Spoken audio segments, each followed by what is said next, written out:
আজকের এই নতুন ভিডিওয় আপনাদেরকে স্বাগত জানাই।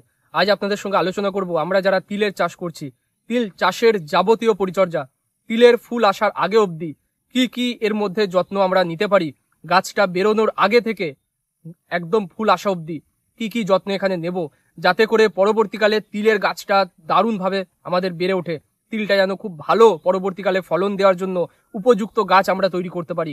তো কি কি সার ব্যবস্থাপনা রয়েছে, আগাছানাশক হিসাবে আমরা কি ব্যবহার করতে পারি, এছাড়াও এই তিলের মধ্যে আমরা কোন ভিটামিন বা ছত্রাকনাশক বা আমরা সিলেক্টিভ হার্বিসাইডস ব্যবহার করব, সেগুলো আজকে আপনাদের সঙ্গে আলোচনা করছি। তিল চাষের যাবতীয় পরিচর্যা আজকে এই ভিডিওই থাকছে। এটা হচ্ছে তিল চাষের প্রথম পর্ব।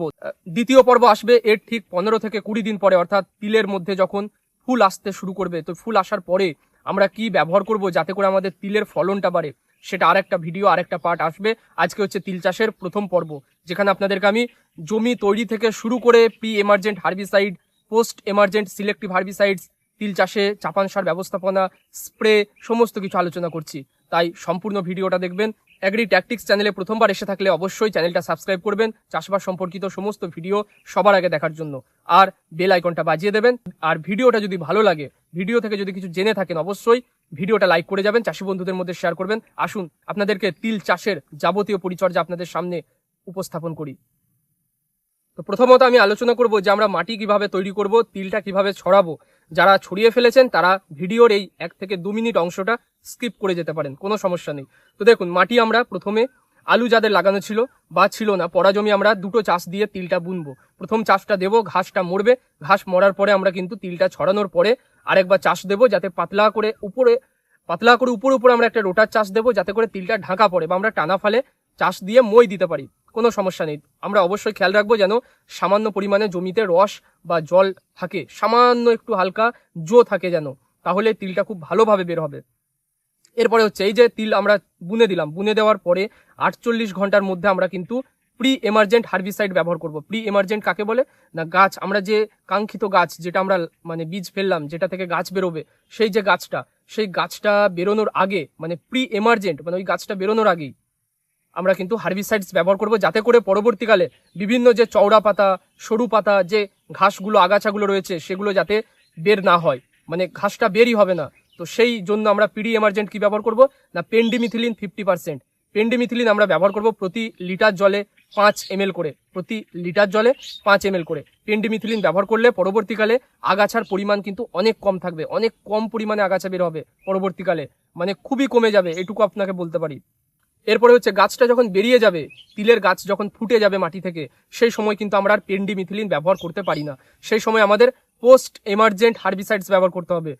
গাছ বেরোনোর পরে সিলেক্টিভ যে হার্বিসাইডস গুলো রয়েছে, যেগুলো কিন্তু সিলেক্টিভ ভাবে কিছু কিছু ঘাসকে মারতে সক্ষম, তিলের গাছের কোনো ক্ষতি করবে না, এমন হার্বিসাইডস আমাদের ব্যবহার করতে হবে। তো সেগুলো আমরা কি কি ব্যবহার করতে পারি, তার মধ্যে সবচেয়ে বহুল প্রচলিত হচ্ছে কুইজালোফপ পি ইথাইল 5% ইসি ফর্মুলেশন। আমরা কি নামে পাই, আমরা বাজারে ব্র্যান্ড নামে পাই হচ্ছে ধানুকার তরগা সুপার, নাবুদ আমরা তার টেকনিক্যালটা কিছুটা আলাদা, কিন্তু নাবুদ এবং আমার তরগা সুপার, এই যে দুটো ধানুকার ওষুধ রয়েছে, এগুলো হচ্ছে পোস্ট এমার্জেন্ট সিলেক্টিভ হার্বিসাইডস। কোন কোন ঘাসকে মারতে সক্ষম দেখতে পাচ্ছেন এখানে ছবি। এ হচ্ছে আপনার শামা ঘাস, এ হচ্ছে একটা ফুল, পরবর্তীকালে এই ঘাসটা কিন্তু বেরিয়ে এর থেকে এরকম একটা ফুল তৈরি হয়। এই যে ফুল ঘাসটা আমাদের বের হয়, শুধুমাত্র সরু পাতার যে ঘাস রয়েছে, সরু পাতার যে আগাছা রয়েছে, সেটাকে মারতে সক্ষম। তিলের মধ্যে কোনো রকম এমন হার্বিসাইডস বা আগাছানাশক নেই যেটা আমরা ব্যবহার করলে চওড়া পাতার কোনো ঘাস বা চওড়া পাতার আগাছা মরে। যদি আপনারা চওড়া পাতার আগাছানাশক এখানে ব্যবহার করেন, সেক্ষেত্রে তিল গাছ কিন্তু মারা যাবে। আজ অব্দি বাজারে কোনো কোম্পানির এমন ওষুধ আসেনি যেটা তিলের মধ্যে চওড়া পাতার যে আগাছাগুলো রয়েছে, গাছপুন্নি শাক বা এক ধরনের দেখবেন শাক জাতীয়, দেখবেন এক ধরনের একটা বন গাছ বের হয়, আগাছা বের হয়, যেটা তিলের গাছকে ঢেকে দেয়। তো সেই যে আগাছাটা রয়েছে, সেগুলোকে মারার জন্য এখন অব্দি মার্কেটে কোনো ওষুধ নেই। সেগুলো ওষুধ রয়েছে, ব্যবহার করলে কি হয় বলুন তো, তিল গাছটা অব্দি মারা যায়। তাই সেগুলো আমরা কখন ব্যবহার করি, যখন হয়তো বাদাম লাগানো রয়েছে, যখন হয়তো অন্যান্য ফসল রয়েছে, আরো যে অন্যান্য ফসলগুলো রয়েছে, সেগুলোর ক্ষেত্রে কিন্তু এই সিলেক্টিভ হার্বিসাইড গুলো ব্যবহার করা যায়, যেগুলো চওড়া পাতা, কিন্তু তিলের ক্ষেত্রে আমরা ব্যবহার করতে পারি না। তিলে একমাত্র তরগা সুপার, ওই যে আপনাকে টেকনিক্যালটা বললাম, সেই টেকনিক্যালটাই ব্যবহার করা যায়, তাতে করে সরু পাতার ঘাসটা মরে, মুথা ঘাসটা মরে, অন্য কোনো ঘাস মারা কিন্তু যাবে না কোনো হার্বিসাইড ব্যবহার করে। অবশ্যই এটা মনে রাখবেন, আপনারা চাইলে হাত দিয়ে নিড়িয়ে দিতে পারেন বা যন্ত্র দিয়ে নিড়িয়ে দিতে পারেন, তাতে করে সবচেয়ে বেটার। হার্বিসাইডস জমিতে ব্যবহার করলে তার মাটির ক্ষতি সাধন করে থাকে, সেটা মাথায় রাখবেন। এই গেল হচ্ছে আমাদের আগাছানাশকের ব্যাপারে। এরপরে তিলের মধ্যে কোন কোন সার প্রয়োজন হয়। দেখুন, তিলের মধ্যে 5 থেকে 6 কেজি পরিমাণ মতো আমাদের ইউরিয়া প্রয়োজন হয়, বা নাইট্রোজেন 46% যেটা আমরা বাজারে পেয়ে থাকি ইউরিয়া প্রয়োজন হয় 5 থেকে 6 কেজি। এর মধ্যে ফসফেট প্রয়োজন হয় 15 থেকে 20 কেজি। এর মধ্যে পটাশের প্রয়োজন হয় 6 থেকে 8 কেজি। যেহেতু একটা তৈলবীজ জাতীয় ফসল, এর মধ্যে থেকে পরবর্তীকালে কি হবে না, এর মধ্যে থেকে বীজ তৈরি হবে। বীজটা যাতে ঠিকঠাক ভাবে তৈরি হয়, আমরা তো তিলের মেন যে অংশটা আমরা নিই সেটা হচ্ছে বীজ যাতে ঠিকঠাক ভাবে তৈরি হয়, তার জন্য কিন্তু পটাশ প্রয়োজন হয়। তো পটাশের প্রয়োজন হয়। এছাড়া তিলের মধ্যে দুটো মেন উপাদান যেগুলো আমাদের প্রয়োজন হয় তেল বাড়াতে, যাতে তিলের মধ্যে দানাটা মোটা হয়, যাতে বেশি পরিমাণে তার মধ্যে ফ্যাট জমতে পারে। ফ্যাট মানে হচ্ছে যেটা তেল আমরা বার করি, তিল পিষে যেটা আমরা তেল বার করি, সেই তেলের পরিমাণ যাতে বাড়ে, সেই জন্য আমাদের দিতে হবে বিঘা প্রতি 2 কেজি করে সালফার, 1 কেজি করে বোরন। অবশ্যই মনে রাখবেন, মাটিতে ছড়াতে পারেন উপরে, অথবা স্প্রের মাধ্যমে দিতে পারেন।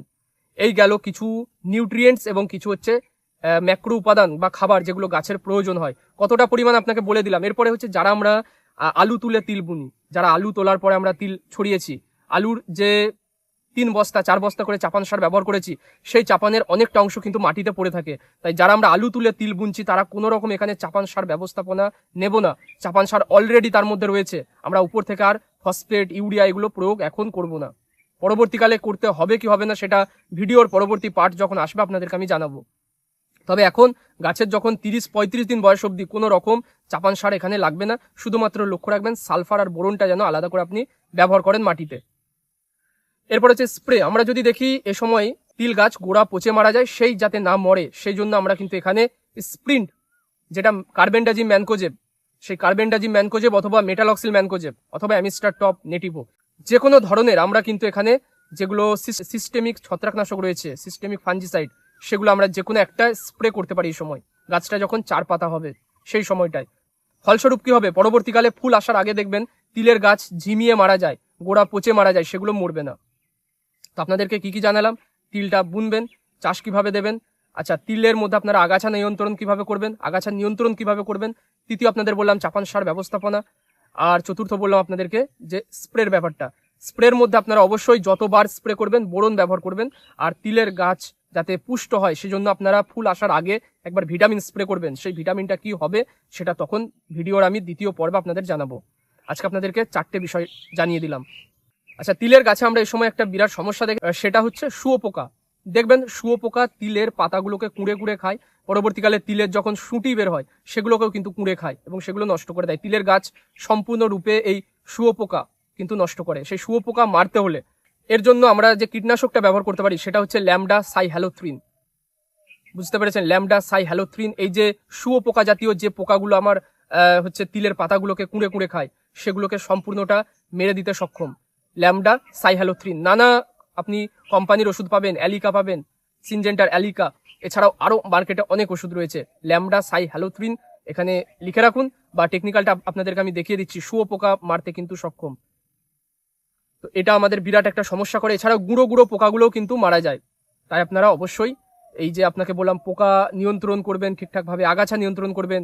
চওড়া পাতা হলে হাত দিয়ে নিড়িয়ে দেবেন বা নিড়ানি যন্ত্র দিয়ে নিড়িয়ে দেবেন। ওষুধ ব্যবহার করবেন না। চওড়া পাতার ওষুধ যদি ব্যবহার করেন তিল গাছ মারা যায়। আর সরু পাতা যেটা ঘাস, সেটা মারার জন্য আমরা কি বললাম যে তরগা সুপার ব্যবহার করব, ধানুকার। তো এই গেল আমাদের পরিচর্যা, তিলের প্রথম পর্ব, তিলের পরিচর্যার প্রথম পর্ব।